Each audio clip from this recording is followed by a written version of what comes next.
Qué bueno que usted está con nosotros. Soy su anfitrión, Alfredo de Alegría. El día de hoy vamos a compartir una noticia fresca, una noticia que está revolucionando ahora mismo las redes sociales, incluso el mismo Internet completo.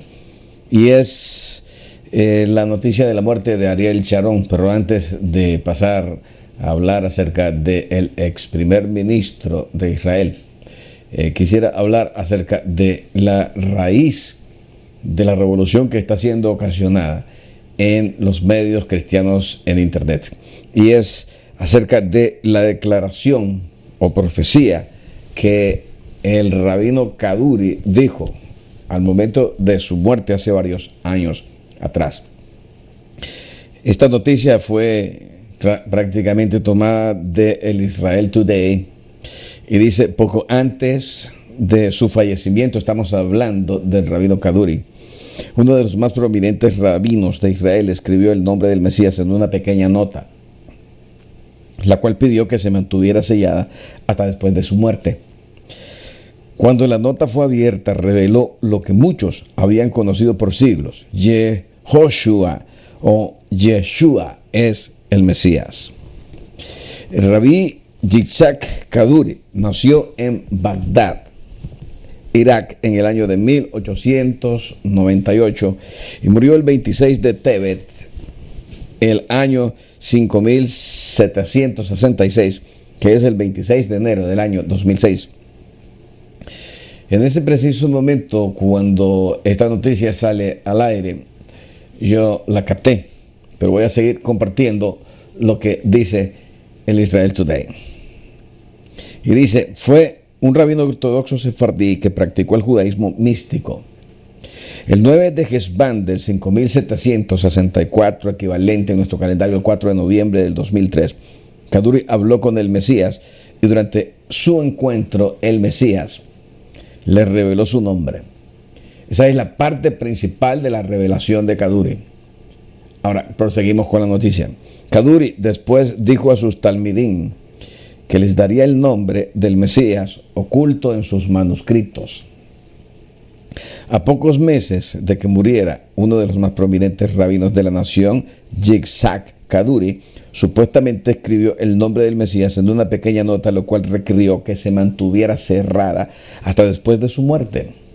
Cuando la nota quedó al descubierto al romper los sellos, mostró lo que muchos han conocido por siglos: Yehoshua o Yeshua es el Mesías, usando el nombre bíblico de Jesús, o sea, Yeshua. Este rabí cabalista describió al Mesías a través de 6 palabras, ocultando el nombre del Mesías en las letras iniciales de cada palabra. La nota secreta decía: concerniente a la carta abreviada del nombre del Mesías, él levantará al pueblo y probará que su palabra es ley y es válida. Eso es lo que decía la nota. Esto lo firmé en el mes de misericordia, Yitzhak Kaduri, firmado por él. Lo que resaltaba en las negritas con el nombre del Mesías oculto se translitera en hebreo así: Yarin Ha-Ham, Veyohia, Shedvaro, Vetorato, Omdim.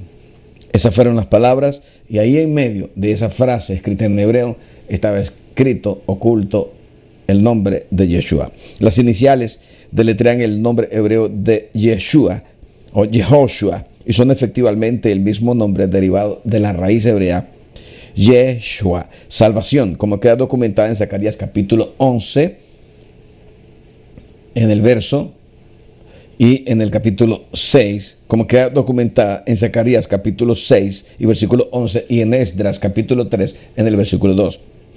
Tomarás plata y oro y harás coronas y las pondrás en las cabezas de Yehoshua, hijo de Josadac, sumo sacerdote. Zacarías capítulo 6 versículo 11.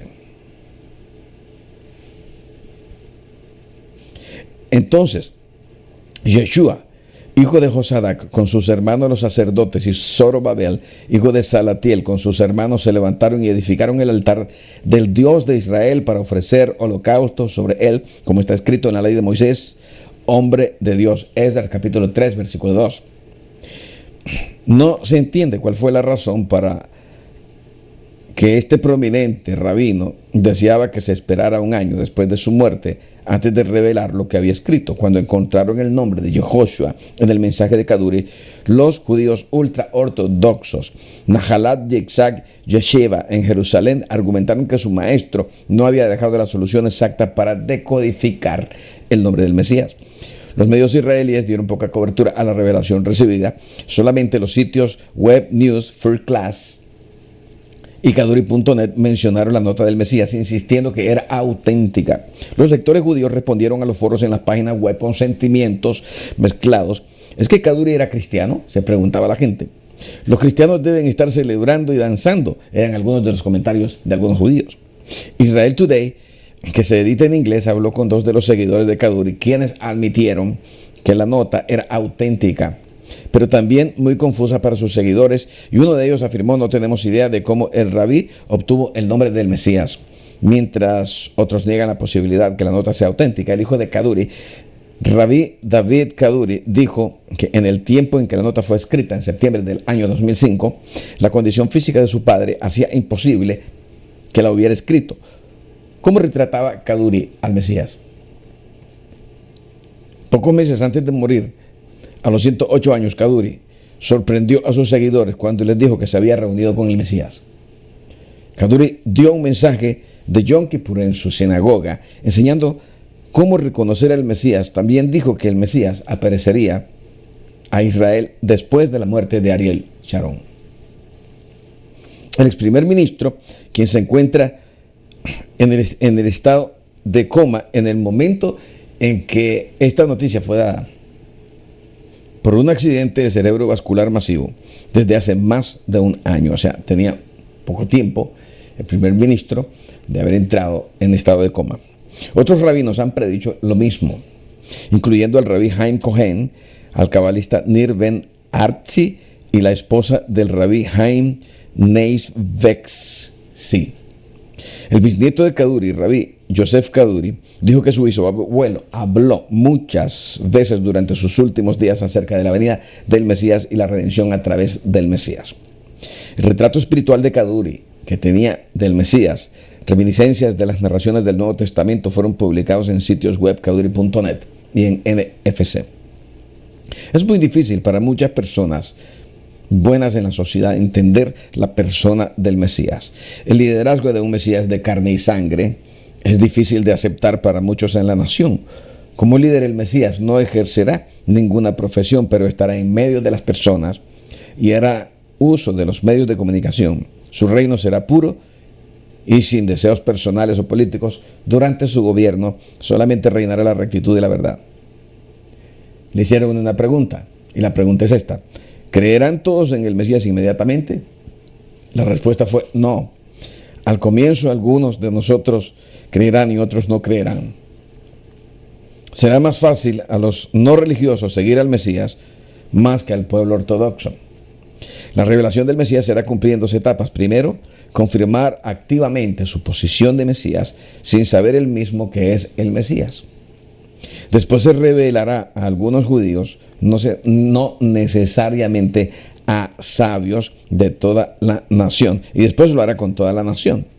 El pueblo se maravillará y dirá: ¿qué? ¿Este es el Mesías? Muchos han conocido su nombre, pero no han creído que es el Mesías. Rabí Yitzhak Kaduri fue conocido por su memoria fotográfica y su memorización de la Biblia, el Talmud, Rashi y otros escritos judíos. Conoció a los sabios judíos y celebridades del último siglo que vivieron en la Tierra Santa. Ahora, más de 200,000 personas se unieron a la procesión en su funeral en las calles de Jerusalén para rendir tributo antes de que fuera llevado a su lugar de reposo final. Cuando venga el Mesías, él rescatará a Jerusalén de las religiones extranjeras que quieren gobernar la ciudad. Kaduri una vez más dijo: no lo lograrán porque ellos se enfrentarán antes uno contra el otro. Eso no es escrito, dijo cuando le mostramos una copia al rabí Yitzhak Kaduri. Negó que su padre dejara la nota con el nombre de Yeshua antes de morir. Durante una reunión, unas noches anteriores, en Nahalat Yitzhak Yeshiva en Jerusalén, libros con manuscritos del anciano Kaduri desde hace 80 años nos fueron mostrados en un intento de probar que la nota del Mesías no era auténtica. Cuando le dijimos al rabí Kaduri, hijo del nieto Yitzhak Kaduri, que el sitio web oficial de su padre, www.kaduri.net, había mencionado la nota del Mesías, quedó sorprendido expresando: no puede ser eso. Eso es una blasfemia, que el pueblo vaya a entender que mi padre lo señaló a él, a Jesús, como el Mesías. David Kaduri confirmó desde luego que en su último año su padre había hablado y soñado casi exclusivamente sobre el Mesías y su venida. Mi padre se reunió con el Mesías en una visión y nos dijo que vendría pronto. Ahora, Israel Today tuvo acceso a muchos manuscritos del anciano rabino que eran usados exclusivamente por sus discípulos. Lo más asombroso es que los manuscritos presentan muchas marcas que parecen cruces. Incluso el símbolo de suma no se utiliza para evitar confundirlo con una cruz cristiana en la tradición judía. Muy bien, nosotros tenemos lo que sucedió alrededor de la muerte de este conocido rabino cabalista. Algunos se preguntan, ¿se habrá convertido el rabino Kaduri cuando el Mesías se le presentó y le reveló su nombre? Esto trae muchas interrogantes, principalmente la forma como él describe cómo el Mesías vendría. Nosotros sabemos que antecederá a la aparición del Mesías la aparición del antimesías, es decir, del anticristo. Por lo tanto, es peligroso que nosotros los cristianos nos dejemos llevar por las profecías que otras personas dan. No estoy menospreciando al respetable rabino de Israel, seguramente un hombre de conocimiento profundo acerca de la Torá, la Biblia, las Escrituras, pero no podemos tomar nada como conclusivo. Vamos a hablar acerca de Ariel Sharon. Ariel Sharon fue un militar político israelí, representante del ala más radical del partido derechista, Likud, y primer ministro de Israel durante los años 2001 y 2006. De familia de judíos emigrados a la nueva colonia romana de Palestina, quienes le cambiaron el nombre después de la rebelión de Bar Kokhba. Cabe señalarlo y repetirlo siempre, que nosotros estamos hablando acerca de estos hechos históricos para que no se confunda que la tierra de Palestina ha existido, que el país de Palestina ha existido siempre, porque no ha existido siempre anteriormente. Se llamó Israel, que los romanos borraron de un plumazo a través de condenas políticas en el tiempo del imperio más poderoso del mundo, el imperio romano, en aquellos tiempos. Así que habiendo emigrado y siendo hijo de padre sionista, él cambió su apellido Scheinerman por el apellido de Sharon. Con 14 años se alistó en el batallón paramilitar de juventudes. En 1945 realizó estudios secundarios y también ingresó a la carrera militar, cursando para el curso de oficiales. Tras la proclamación del Estado de Israel y el comienzo de la guerra abierta con los Estados Árabes, le fue asignado una compañía de infantería en 1949. Al concluir la guerra, pasó a los servicios de inteligencia militar. En 1952 estudia en la Universidad Hebrea de Jerusalén y dirigió operaciones contra territorio jordano. En 1953 organizaría la Unidad 101 encargada de las operaciones de guerra sucia. En 1962 aceptó el mando de otra brigada de fuerzas de defensa y en 1964 asumió el mando norte del Estado Mayor. En 1966 saca una licenciatura en Derecho, se convierte en abogado y pasa a ocupar la jefatura del Departamento de Instrucción del Ejército. Ese mismo año participó en la Guerra de los 6 días como jefe del Mando Sur. En 1969 aspiraba a la jefatura del propio Estado Mayor, pero no fue promovido al cargo. En junio de 1972 se ofreció a la oposición derechista, haciéndole valer su condición de héroe de guerra.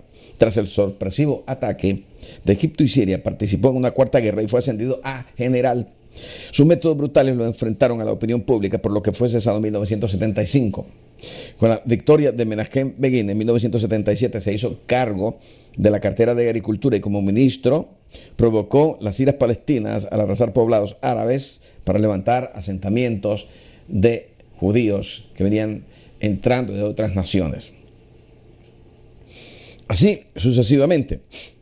En el año 2002, en la primavera, tras una oleada de atentados, la primavera de 2002, Sharon optó por confinar a Yasser Arafat, ya fallecido, en Ramallah, lo que movió una declaración de condena de la ONU, Rusia y la Unión Europea, a pesar de las críticas internacionales a su política. Pero anteriormente a eso, también en el año 2002, en septiembre, recuerdo efectivamente, cuando Sharon asume el liderazgo del partido de Likud, él toma tropas del ejército y con esto visita la explanada de lo que los islámicos llaman la explanada de las mezquitas, es decir, el monte del templo de Salomón. Y esto desató la segunda intifada. Sabemos que fueron revueltas, hubieron piedras, hubo balazos, acuchillamientos en las calles. Fueron días de muerte, días difíciles. Así concluye la vida de uno de los más importantes héroes en Israel. Ariel Sharon fallece exactamente, como dice CNN, el sábado 11 de enero del 2014 a las 18 horas tiempo local, informó la oficina del actual primer ministro Benjamín Netanyahu. En una ceremonia de Estado a la que asistirán el vicepresidente de Estados Unidos Joe Biden y el ex primer ministro británico Tony Blair, se realizará el lunes en el Parlamento e iniciará a las 9:30 horas de tiempo local. Así, las noticias hablan de la personalidad de Ariel Sharon. Algunos lo condenan como un carnicero y otras personas lo laurean como héroe. Sabemos que en asuntos humanos la situación siempre será de esta forma. Unos lo verán de una forma y otros lo verán de otra forma. Pero ahora, mi pregunta a todo esto es, porque la gente ahora está predicando acerca de la venida de Cristo, simplemente porque el rabino Kaduri habló acerca de la presunta revelación que tuvo del Mesías y el tiempo en que el Mesías le dijo a Kaduri que el Mesías vendría y que sería el tiempo cuando moriría este héroe nacional de Israel. Ahora, yo siempre estoy preguntándome, pero nosotros los cristianos debemos realmente hacer caso a lo que dicen otras personas. Podemos aprovechar la situación para hablar y predicar la segunda venida de Cristo, pero no podemos decir, la profecía de Kaduri fue que el Señor Jesucristo vendría en los tiempos en que muere Ariel Sharon, y nosotros los cristianos ahora mismo empezamos a repetir también esto como que fuera un hecho o como que la palabra de Kaduri fuera la palabra de Dios escrita en la Biblia. Por esto yo creo que es peligroso la forma en que las personas que están recibiendo en internet información lo toman. ¿Por qué? Porque muchas personas no tendrán suficiente criterio espiritual establecido en la palabra como para mantener un balance. Y por esta razón surgen tantas falsas enseñanzas, falsas doctrinas y falsos maestros que están pululando a lo largo y ancho de toda la net. Lo encontramos en las redes sociales, lo encontramos también en los lugares donde se suben videos como el YouTube, DiosTube, GodTube y otros lugares, TuTV, Tu.tv, etcétera, etcétera, donde personas se anteponen o se autolevantan como maestros sin tener tal vez anteriormente una trayectoria de haber sido buenos hijos de Dios en una congregación. La mayor parte de las personas que se encuentran dando enseñanzas en internet son personas que nunca se han sujetado a una autoridad, nunca han recibido, muchos de ellos, la mayor parte, yo no estoy generalizando, enseñanzas bíblicas estructuradas, no han asistido a institutos bíblicos, no tienen formación teológica. Sin embargo, ahora se han levantado de maestros y están, por sobre todas las cosas, causando confusión en la mentalidad de centenares y miles de cristianos alrededor de todo el globo. Mi llamamiento a todas las personas que están siempre tratando de buscar buenos sermones en internet es que tengan cuidado con lo que están escuchando. Sepan filtrar, congréguense en un templo, formen parte de una congregación y tengan un dirigente, alguien que ustedes puedan tener como alguien maduro que pueda explicarles la palabra de Dios. Ahora, hay personas que son demasiado independientes, pero quiero recordarle que en el reino de Dios no existe la independencia. Dios estableció autoridades. La iglesia antiguo testamentaria, el pueblo de Israel, y esto es comprobable porque algunas traducciones antiguas hablan de Israel como la congregación, y la palabra que se utilizaba era congregación, que es la misma palabra que se traduce del griego como eclesia. Y la iglesia tenía siempre sus líderes y tenía siempre una estructura. Dios es el que crea las autoridades. Dios establece diferentes niveles de autoridades para que exista un orden. La anarquía es satánica. Debemos de tener cuidado con todo lo que nosotros estamos dejando pasar. Ahora, personas que están diciendo, ahora sí viene el Señor, porque Kaduri lo dijo. Yo no me guío por lo que el rabino Kaduri diga o por lo que otras personas en su propia conceptualización quieran creer y expresar. Podemos expresarnos, somos libres de hacerlo. Usted puede hacerlo, pero lo que usted diga o lo que usted crea debe estar de acuerdo con las Escrituras. Todo debe ser filtrado por las Escrituras. La Escritura es el pascón a través del cual todo sueño, toda profecía, toda palabra y toda enseñanza debe ser filtrada. Para eso existen leyes de interpretación de la Escritura. No podemos interpretar la Escritura como nosotros creemos, aunque nosotros sabemos que se puede torcer cualquier versículo bíblico para hacer creer a la gente que la Biblia dice lo que la Biblia no dice o lo que Dios nunca intentó que dijera. Nosotros tenemos en este tiempo mucha confusión, doctrinas que atacan las autoridades pastorales, doctrinas que atacan doctrinas fundamentales que han existido en la iglesia a partir de la aparición del nuevo movimiento apostólico profético y sus, entre comillas, nuevas revelaciones.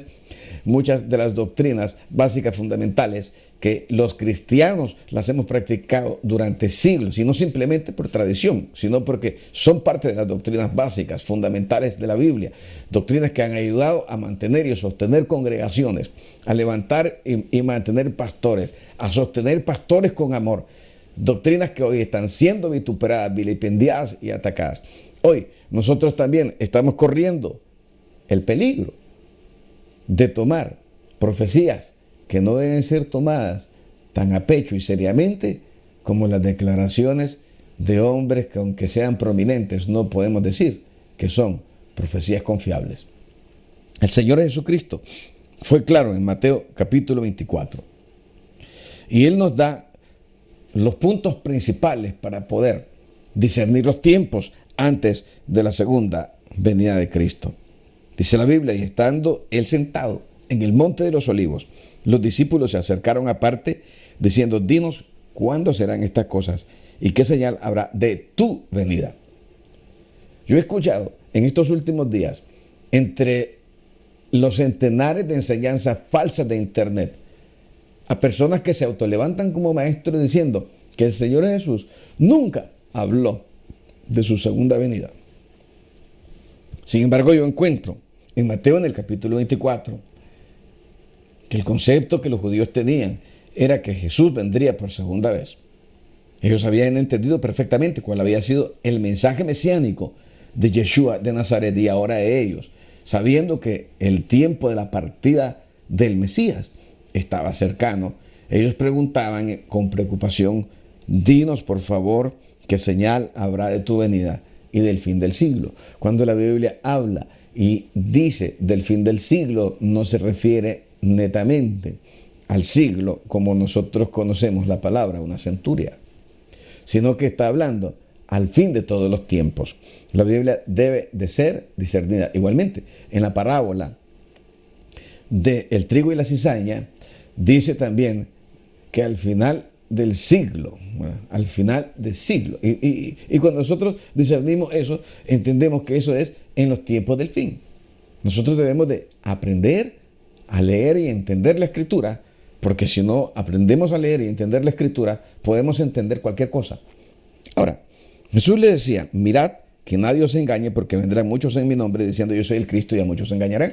El día de hoy hay más de 1.500 personas en el mundo que están vivos y respirando en nuestra generación, que están diciendo que ellos son el Cristo. Nosotros lo podemos ver, lo podemos encontrar a lo largo y ancho de toda la net, noticias que nos hablan de personas que están aseverando ser el Mesías. Luego les dijo, y oiréis guerras y rumores de guerra, mirad que no os turbéis, porque es necesario que todo esto acontezca, pero aún no es el fin. Nosotros tenemos ahora mismo, en este preciso momento, tensiones políticas entre China y Japón, por unos islotes en el Océano Pacífico, en donde también, además de los chinos, los rusos aliados y los vietnamitas de Vietnam comunista han creado un bloque hacia el lado de Asia para tratar de confrontar a las fuerzas, entre comillas, democráticas de Japón, ahora con sus aliados Estados Unidos, con barcos en la zona. Tenemos tensiones en el Medio Oriente, en el Golfo Pérsico, donde hace ya un tiempo atrás más de 500 barcos, entre ellos submarinos nucleares, se encuentran apostados en la zona más caliente del mundo, donde existe mucha riqueza de recursos naturales. Nosotros entendemos que las potencias mundiales, las potencias imperiales y otras potencias que no quieren dejarse subyugar, están luchando por la región más rica y millonaria del mundo, que es la región que los árabes poseen. Muy bien. Pero también dice, porque se levantará nación contra nación y reino contra reino, y habrá pestes, hambres y terremotos en diferentes lugares. Y en la actualidad nosotros encontramos que en los 80 aparece el nuevo virus del ébola. Aparece allá por el 1983 los primeros casos de SIDA. Aparece la bacteria carnívora y otros nuevos virus como la gripe aviar, que nunca se había manifestado en seres humanos, la gripe porcina. Y lo que se especula es que muchas de estas pestes saldrán de los laboratorios y que serán armas químicas para la eliminación de grandes sectores de la población mundial. Si esto es cierto o no, nosotros ya sabemos que existen noticias que en los diferentes laboratorios del mundo y las diferentes potencias están utilizando armas químicas, agentes químicos y virus para utilizarlos como armas en guerra en caso de que sea necesario, y sabemos también que en algunos casos, como los diarios lo han dicho, han sido utilizados como armas en las diferentes guerras modernas. Ahora, más adelante, dice, y muchos falsos profetas se levantarán y engañarán a muchos. Las principales señales acerca de la venida de Jesucristo la dijo el Mesías mismo. Todo está en la Escritura. Nosotros no tenemos por qué andar buscando nuevas profecías, nuevos sueños de otras personas que estén profetizando profecías a las naciones. Si nosotros queremos saber cuáles son las profecías a las naciones, escudriñe la Escritura. Váyase a los profetas mayores, a los profetas menores, y ahí usted va a encontrar las profecías que Dios, a través de los profetas y por medio de la intervención de su Espíritu Santo y de sus ángeles, ha manifestado. Las profecías que tienen que cumplirse en las naciones a su debido tiempo. Me da mi dolor en el corazón y me da lástima ver cómo personas pueden caer en estados de fanatismo profundos acerca de personas que están profetizando constantemente. Existen numerosos predicadores, y no es que yo no crea que existen profetas, sí existen profetas, pero las profecías están escritas principalmente ahora en la Biblia. Ahora, la palabra profeta puede ser utilizado en dos direcciones. Profeta como alguien que predice sucesos que aún no han ocurrido, revelados por el Espíritu Santo. O profetas, alguien que habla la profecía de la palabra de Dios.